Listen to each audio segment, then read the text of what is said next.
Lecture du livre du prophète Isaïe. Parole du Seigneur adressée à Shebna, le gouverneur. Je vais te chasser de ton poste, t'expulser de ta place. Et ce jour-là, j'appellerai mon serviteur Eliakim, fils d'Elkias. Je le revêtirai de ta tunique, je le ceindrai de ton écharpe, je lui remettrai tes pouvoirs. Il sera un père pour les habitants de Jérusalem et pour la maison de Juda. Je mettrai sur son épaule la clé de la maison de David. S'il ouvre, personne ne fermera. S'il ferme, personne n'ouvrira. Je le planterai comme une cheville dans un endroit solide. Il sera un trône de gloire pour la maison de son père. Aujourd'hui, on parlerait de remaniement ministériel. Nous sommes à la cour de Jérusalem, sous le règne d'Ézéchias, c'est-à-dire vers 700 avant Jésus-Christ. Shebna, dont il est question ici, fut donc gouverneur du palais de Jérusalem au cours de ce règne d'Ézéchias. Le poste de gouverneur du palais était certainement important, puisqu'il y avait un véritable rituel d'intronisation au moment de sa nomination. Et on en devine des bribes à travers le texte d'aujourd'hui. En particulier, le gouverneur recevait une tunique et une écharpe, qui étaient les insignes de sa fonction. Concrètement, parmi les attributions du gouverneur de Jérusalem figurait ce qu'on appelait le pouvoir des clés. Au moment de la remise solennelle des clés du palais royal, il recevait plein pouvoir sur les entrées au palais et donc sur la possibilité d'être mis en présence du roi. Et l'on disait sur lui la formule rituelle « Je mets sur son épaule la clé de la maison de David. S'il ouvre, personne ne fermera. S'il ferme, personne n'ouvrira. » C'était donc un symbole d'autorité sur le royaume et la marque d'une très grande confiance de la part du roi. Mais Shebna s'est mal comporté. En relisant un peu plus largement le contexte qui entoure le passage retenu pour aujourd'hui, on s'aperçoit que le prophète Isaïe, de la part de Dieu bien sûr, lui fait deux reproches. D'une part, Shebna est de très mauvais conseils pour le roi. La confiance marquée par celui-ci l'autorisait très certainement à prendre position sur les affaires politiques. Et on devine que Shebna faisait partie du clan pro-égyptien. Je m'explique. Le père d'Ézéchias, le roi Akaz, avait dû accepter de mauvais gré la tutelle de l'empire assyrien. Le prophète ne l'avait pas souhaité, mais il estimait que la faiblesse du royaume de Jérusalem interdisait toute révolte. Ézéchias, au contraire, tout au long de son règne, cherchera à recouvrer son indépendance, quitte à s'allier avec l'Égypte. Cela lui coûtera très cher à lui et à son peuple, car chaque tentative de révolte contre le suzerain assyrien, chaque marque d'insoumission est durement réprimée. En 701, par exemple, l'empereur assyrien, Sennachérib, envahit toute la région, mata très durement les insoumis et annexa purement et simplement la plupart des villes qui composaient le royaume de Jérusalem. Et il aggrava considérablement les conditions financières de sa tutelle. Ézéchias fut bien obligé de se soumettre, définitivement. Les conseils d'alliance avec l'Égypte prodigués par Shebna à Ézéchias étaient donc fort mal inspirés. C'est le premier reproche que lui faisait Isaïe. Et il y en avait visiblement un second. Toujours entre les lignes, on devine que Shebna se préoccupait de ses propres intérêts et non de ceux du peuple de Dieu. Or, il lui avait été clairement précisé le jour de sa prise de fonction qu'il devait être un père pour les habitants de Jérusalem et pour la maison de Juda. La décision du prophète Isaïe est donc prise. Il annonce à Shebna sa destitution et son remplacement par un nouveau gouverneur du palais, Eliakim, un véritable serviteur du peuple. Ce texte a probablement été composé pour nous délivrer plusieurs messages.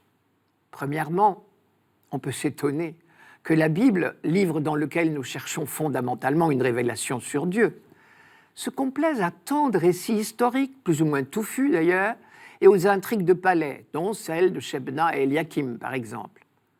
Première leçon, Dieu n'est pas à chercher ailleurs que dans le creux même de notre vie. Et rien dans nos vies n'est trop insignifiant à ses yeux. Il se révèle au jour le jour dans notre histoire. Et c'est là qu'il nous faut apprendre à lire sa présence et son action. Deuxièmement, nous découvrons le rôle des prophètes. Tout d'abord, on devine que le roi était assez docile à ses conseils pour qu'Isaïe puisse se permettre d'intervenir dans les histoires du palais. Et on ne peut qu'admirer la véhémence du prophète, tout occupé, lui, des véritables intérêts du peuple de Dieu. C'est peut-être l'une des caractéristiques d'un véritable prophète.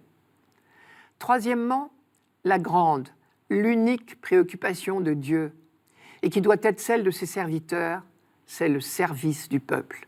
Dans la Bible, on ne manque jamais une occasion de rappeler cela aux responsables et de leur dire que la seule raison d'être de tout pouvoir, celui du roi ou du gouverneur ou de tout autre pouvoir, est l'intérêt du peuple.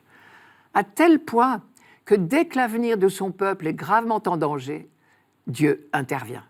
Ici, par exemple, Dieu ne laissera pas son roi privé trop longtemps des collaborations indispensables. Enfin, dernière remarque, pour les auteurs du Nouveau Testament, il ne fait pas de doute que Jésus-Christ est le vrai maître des clés. C'est lui qui réellement nous met en présence du roi. L'Apocalypse en particulier en parle à plusieurs reprises. Dans la lettre à Philadelphie, par exemple, « Ainsi parle le Saint, le véritable, qui tient la clé de David, qui ouvre et nul ne fermera, qui ferme et nul ne peut ouvrir. » L'auteur de l'Apocalypse ici a littéralement décalqué la phrase rituelle de l'Ancien Testament.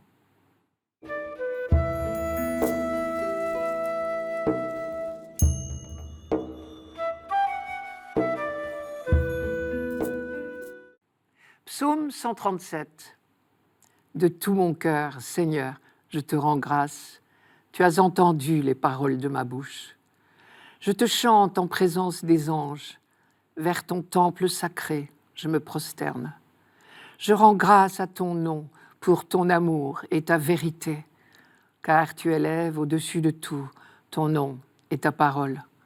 Le jour où tu répondis à mon appel, tu fis grandir en mon âme la force. Si haut que soit le Seigneur, il voit le plus humble. De loin, il reconnaît l'orgueilleux. Seigneur, éternel est ton amour, n'arrête pas l'œuvre de tes mains. Ce psaume est très court, puisque nous venons de l'entendre presque en entier. Mais chacun de ces versets, chacun de ces mots est chargé de toute une histoire. Cette histoire, toujours la même, bien sûr, que nous retrouvons dans tous les psaumes, celle de l'alliance entre Dieu et Israël. C'est Israël qui a été le peuple choisi par Dieu pour être son confident, son prophète. Confident de Dieu, il a eu cette révélation que Dieu est amour. Prophète de Dieu, il est chargé de le dire au monde entier. C'est, je crois, exactement le sens de ce psaume 137. Encore une fois, c'est Israël tout entier qui parle. Le « je » est un sujet collectif, comme dans tous les psaumes. Je le reprends tout simplement dans l'ordre, mais vous verrez qu'il est moins limpide qu'il ne paraît, d'autant plus que la traduction ne simplifie pas du tout les choses. Notre liturgie a choisi le texte grec, mais le psaume a été originellement écrit en hébreu, il ne faut pas l'oublier. Or, le texte primitif hébreu et sa traduction en grec sont par moments assez différents.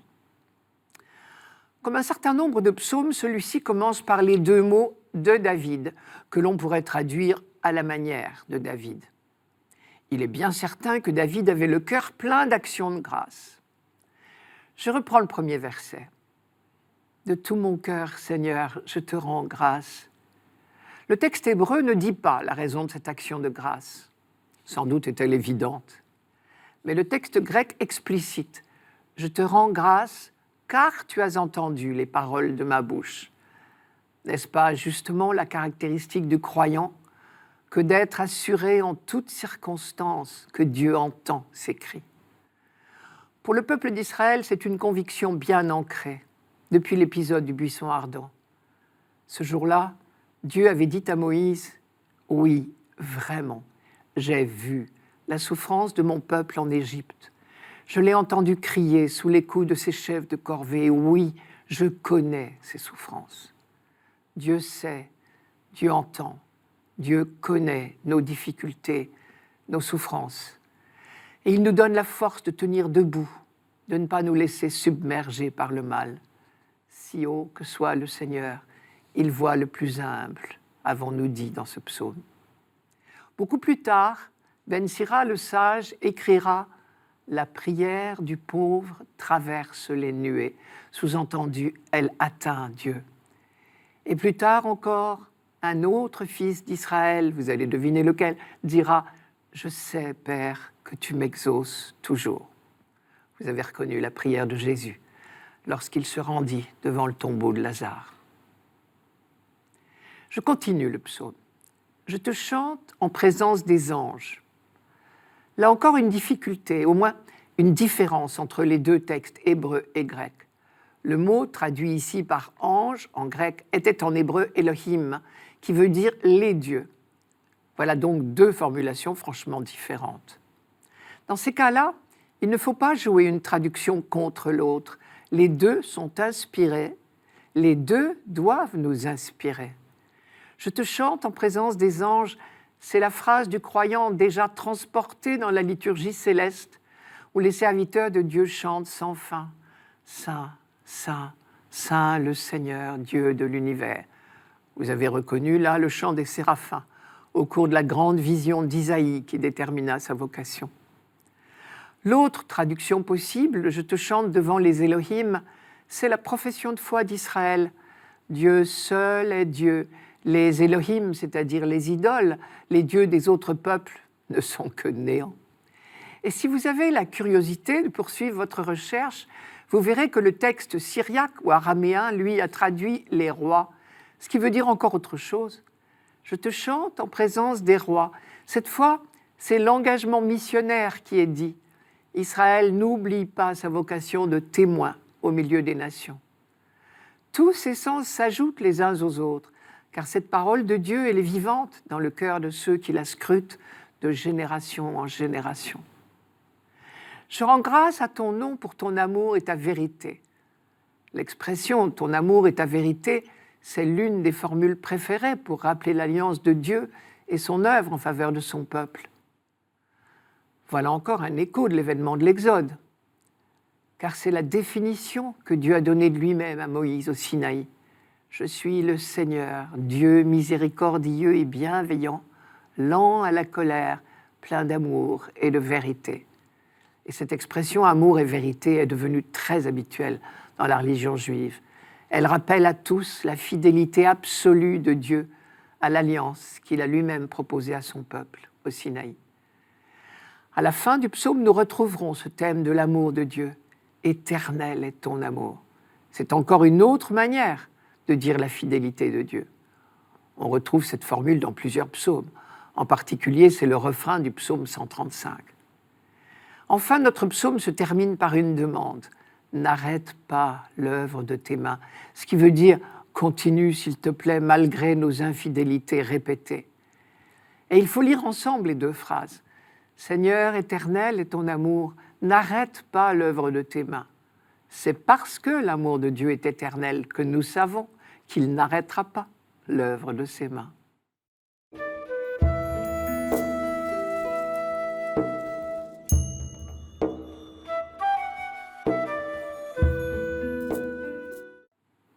Lecture de la lettre de saint Paul apôtre aux Romains. Quelle profondeur dans la richesse, la sagesse et la connaissance de Dieu. Ses décisions sont insondables, ses chemins sont impénétrables. Qui a connu la pensée du Seigneur? Qui a été son conseiller? Qui lui a donné en premier et mériterait de recevoir en retour? Car tout est de lui, et par lui, et pour lui. À lui la gloire pour l'éternité. Amen. Ces lignes clôturent une méditation de Paul sur une situation historique et religieuse à proprement parler bouleversante. Toute l'histoire de ce peuple était celle de l'alliance que Dieu avait scellée avec lui au cours des événements de l'Exode. D'une troupe de fuyards évadés de l'Égypte, pays de leur servitude, Dieu avait fait un peuple libre. Il lui avait donné des règles de vie et lui avait promis une fidélité sans faille et un avenir resplendissant. Les prophètes avaient de siècle en siècle, et surtout au pire moment, rappeler à Israël qu'il était le peuple élu et qu'il pouvait compter sur la solidité du pacte que Dieu avait fait avec lui et sur le lumineux avenir qu'il lui avait promis. Je t'ai destiné à être la lumière des nations, afin que mon salut soit présent jusqu'aux extrémités de la terre, disait Isaïe. Et voilà que tout avait basculé. La naissance de la communauté chrétienne a représenté pour Israël un déchirement de toutes les certitudes. Au sein même du peuple juif, et émanant de lui, est né un nouveau groupe de croyants, les fidèles de Jésus. Paul est l'un d'eux. Il est à la charnière de ces deux communautés, la juive et la chrétienne. Lui-même, au début, a ressenti comme une trahison de la cause juive la fidélité des disciples de Jésus à leur maître. Devenu chrétien à son tour, il éprouve au plus profond de son cœur un nouveau déchirement. Nous avons lu depuis 2 dimanches la souffrance qu'il éprouve et les questions qu'il se pose. Le peuple élu va-t-il être écarté? L'alliance entre Dieu et Israël peut-elle être rompue au bénéfice d'un autre peuple?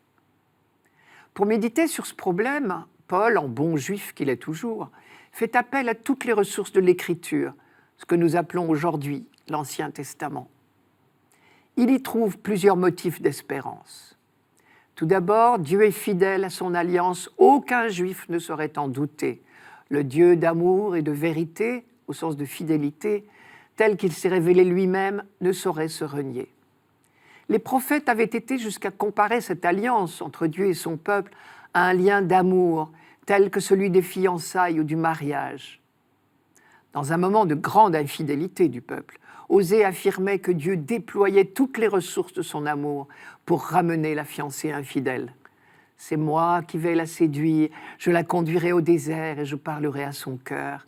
Et là, elle répondra comme au temps de sa jeunesse. » Et vous vous souvenez des promesses du prophète Isaïe, qui comparait l'amour de Dieu pour Israël à celui d'un époux, qu'aucune infidélité ne peut lasser.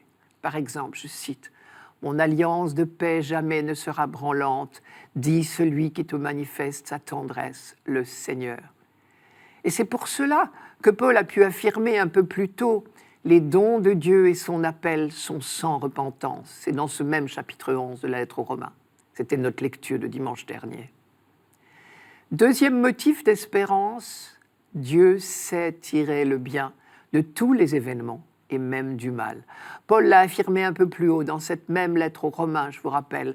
Dieu fait tout concourir au bien de ceux qui l'aiment, c'est-à-dire de ceux qui lui font confiance. Et ce peuple continue à croire en Dieu.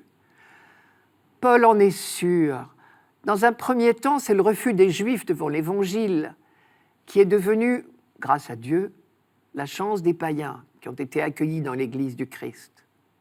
Seul un petit nombre de Juifs, un reste d'Israël, pour parler comme l'Ancien Testament, y est entré aussi. Dans un deuxième temps, c'est ce reste d'Israël qui sauvera l'ensemble du peuple, qui n'a jamais cessé d'être le peuple de l'Alliance. Comment cela se fera-t-il? Paul n'en sait rien. Mais cet avenir lui apparaît absolument certain. Devant cette certitude, il tombe en admiration. Quelle profondeur dans la richesse, la sagesse et la connaissance de Dieu. Humblement, il retrouve les versets des contemplatifs de l'Ancien Testament.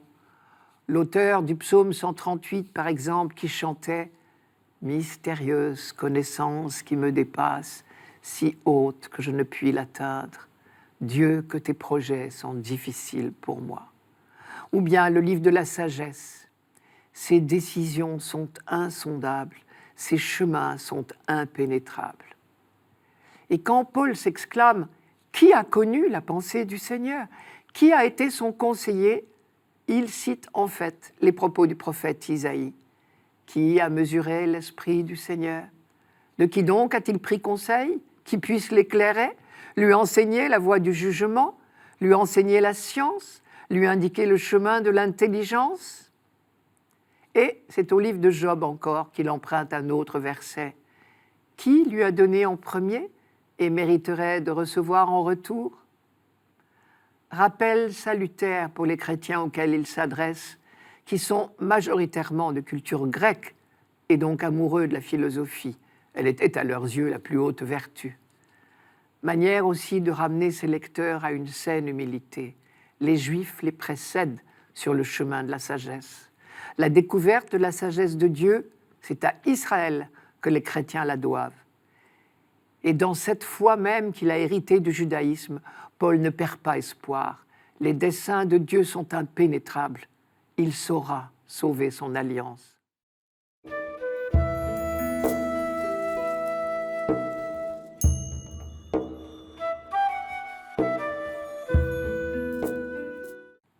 Évangile de Jésus-Christ selon saint Matthieu. En ce temps-là, Jésus, arrivé dans la région de Césarée de Philippe, demandait à ses disciples « Au dire des gens, qui est le Fils de l'homme ?»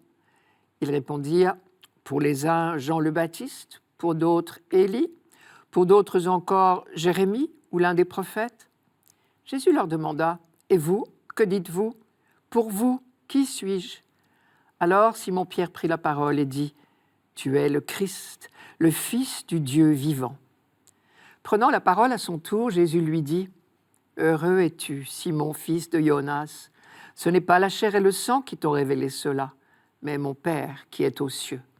Et moi, je te le déclare, tu es Pierre, et sur cette pierre, je bâtirai mon église, et la puissance de la mort ne l'emportera pas sur elle. Je te donnerai les clés du royaume des cieux. Tout ce que tu auras lié sur la terre sera lié dans les cieux, et tout ce que tu auras délié sur la terre sera délié dans les cieux. » Alors, il ordonna aux disciples de ne dire à personne que c'était lui, le Christ. Dans ce passage, 2 titres sont donnés à Jésus, mais aucun des 2 n'est nouveau. Jésus s'attribue le titre de Fils de l'homme, ce qu'il a déjà fait 9 fois dans l'évangile de Matthieu auparavant, et Pierre lui attribue celui de Messie, Fils de Dieu, et il n'est pas non plus le premier à le dire. Premier titre, le Fils de l'homme.